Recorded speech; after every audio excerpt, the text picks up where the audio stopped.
તો હેલો મિત્રો, તમારા બધાનું સ્વાગત છે એક નવી વિડીયોમાં. અને હમણાં સવારના વાગે છે 10 અને મેડમ જો જોઈ રહ્યા છે મને એક આ જોઈ રહી છે. મને શું જોઈ રહી? દાંત જ દાંત ના કરે તો પણ વાઈટ આ બળદ ને ભેંસો ને બધું બાંધેલું છે. હમણાં હું નાહી ધોઈને મસ્ત રેડી થઈ ગયેલો, પણ એ તો અહીં આગળ આવેલો એટલે કેરીઓ તો આજે કેટલા દિવસે આંબા પર જોઈ, બહુ જ દિવસે રાતે ઉજાગરા કરીને મને તો કમર પણ દુખે છે, શરીર પણ દુખવા માંડે છે. મારી બેન જોડો કામ કરે છે, ખેતરનામાંથી ઘાસ કાઢે છે ભેંસો માટે. આપણી ભેંસો છે અલગ અને એમની અલગ છે, ત્યાં બાંધેલી એ બહાર દેખાય ત્યાં. હમણાં 10 વાગે ગયા છે અને ઓર્ડરમાં જવાનો છું આજે, અને ખાધું પણ નથી, નાહી ધોઈને ખાલી ફ્રેશ થઈ ગયો. આ ભેંસ મારી દૂધ આપે છે દેખાય છે, અને એક પેલી નીચે બેસેલી, બે ભેંસો દૂધ આપે છે. અમારી જોડે એક બીજી પાડી હતી પણ આપી દીધી. શું જોવે છે લે બબુલી? ચાલ હાય બોલ, હાય ગાઈસ. એક આ જોવે છે મને ક્યારની. તો આપણે પગી ગયા છે ઘરે, લે ખાવા બેસી ગયા. સવારે ઉઠીને ખાવા બેસી જવાનું તારે? દાંતણ કર્યું? શાક હું પહેલા શાક પહેલા શું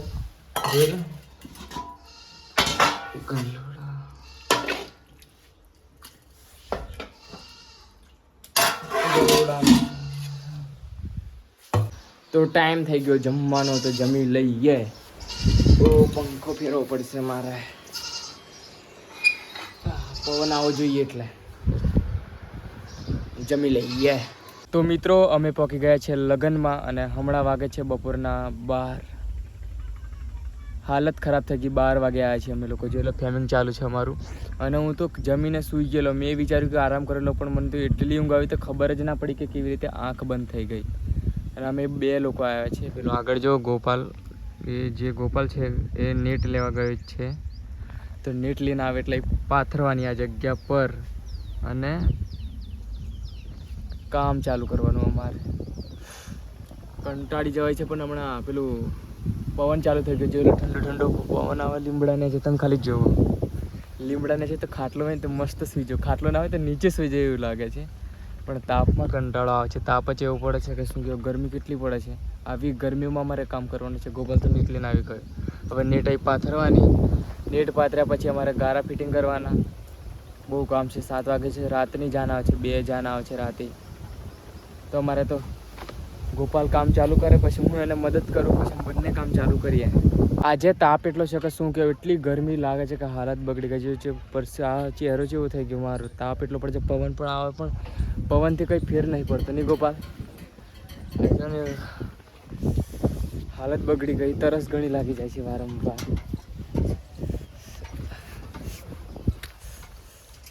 ગારું પણ મારાથી તો કંટ્રોલ નથી થતો. આપી દઉં પહેલાં. અત્યારે લોકો બીજા આરામ કરતા હશે નહીં ગોપાલ, અને આપણે કામ કરવાનું તડકામાં. ગરમી એટલી લાગે છે કે લોકો બહાર પણ નથી નીકળતા. અમે આવા તડકામાં કામ કરીએ છીએ. કાઠું કામ છે નહીં ગોપાલ. આટલી ગરમી તો પહેલી વાર સહન કરી જીવનમાં. હાલત બગડી ગઈ છે. હાલત ખરાબ થઈ ગઈ મારી તો. આ બધું જોયું ને ફેમિંગ આખું કર્યું. તડકામાં થોડી વાર પણ નથી ઉભો રહ્યો. પાણી પીને ચાલુ કર્યું. ચહેરો પણ સુકાઈ ગયો. આખો દર લૂંચવાનો થાય છે મને તો. થાકી ગઈ. આટલી બધી ગરમી તો પહેલી વાર સહન કરી જીવનમાં. હાલત બગડી ગઈ આજ તો. હજુ તો બહુ જ ઓર્ડર ઊભા છે યાર. આવું કામ તો રાતે જ થાય, દિવસે ના થાય. જોઈ લીધું મેં. રાતે જેટલું ખેંચું એટલું ખેંચે છે, પણ દિવસે ખેંચવું મુશ્કેલ. આ અમને સારું, આ પશુપાલનને બેઠું ખાવા મળે, બેઠું પાણી મળે, બેસવા મળે ટાઈમ પર. એમને તો ફ્રી જ હોય ને આપણે યાર કૂતરાની જેમ જિંદગી કામ કરવાનું. આ જોઈ લો ને, આખું ફેમિંગ કમ્પ્લીટ કરી. હજુ તો કામ ઘણું બાકી છે. 2 ચોરી ઊભી કરવાની છે. 2 જાન આવે એટલે આગળ કાઉન્ટર, નેટ બધું રેડી, લાઇટ બાઇટ રેડી કરીને આપવાનું છે. તો હાલત પણ બગડી જવાની જ છે. હજુ તો અમારે લોકોને સપોર્ટ પણ મારવાના છે, કેમ કે હવા છે એટલે. જોઈ લો આ એ સપોર્ટ મારવાના છે. કેટલા સપોર્ટ મારવાના? 4. કેટલા? 4. 4 મારે એવી હાલત નથી રહી કે ગરમી હોય ને તો પરસેવો થઈ ગઈ છે. મારી પણ હાલત બગડી ગઈ છે. મને તો એવું થાય છે કે કૂવો ભરેલો હોય, કૂડી ભરેલો તો ના પડે ગરમી. એવું કશું દેખાતું જ નહીં. આ બાદરીને લીધે વધારે પાછી ગરમી લાગે. ગરમી જ જો પડે, બીમાર માણસ તો મરી જાય. આપણે 4 સપોર્ટ મારવાના છે, કેમ કે ઉડે ના, એટલે સેફટી પહેલાં જરૂરી. આપણું જ નુકસાન થાય સેફટી ના રાખીએ તો.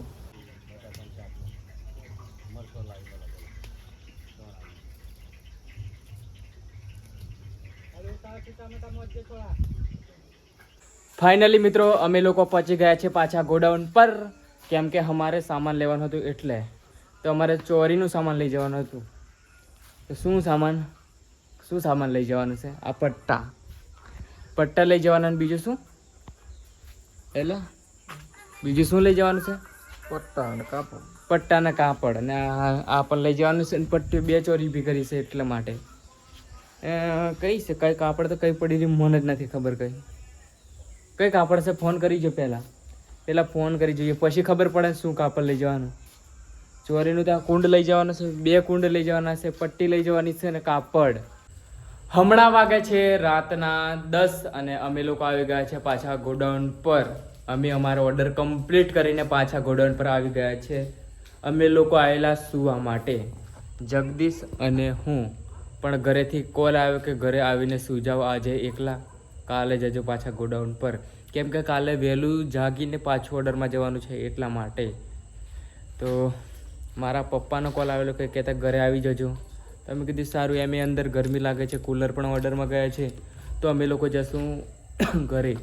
મારો જ પડછાયો પડે છે. મને લાગ્યું કે શું છે, પણ મારો જ પડછાયો છે. તો જગદીશ હવે ઘરે જઈએ ને? જગદીશનો વિચાર નથી કે અમે ઘરે જઈએ, સાચી વાત ને? એ જોજે ઘરે જઈએ એનો વિચાર નથી, પણ અમે ઘરે જ જવાના છે ને ઘરે જઈને સૂઈ જવાના છે, કેમ કે બહાર ઠંડી હવા આવે છે એટલે. તો ચાલો ઘરે જઈએ. અને હું બ્લોગ પણ એન્ડ કરવાનું ભૂલી ગયેલો, કામમાં. તો બસ આજ મારા તે આટલું. મળીએ એક નવા બ્લોગમાં. તો તમે ચેનલને સબસ્ક્રાઈબ કરી લેજો, કેમ કે તમને મારી લાઈફસ્ટાઈલ જોવા મળશે. તો મળીએ એક નવા વિડીયોમાં. તો ચેનલને સબસ્ક્રાઈબ કરવાનું ભૂલતા નહીં. Good night, bye bye.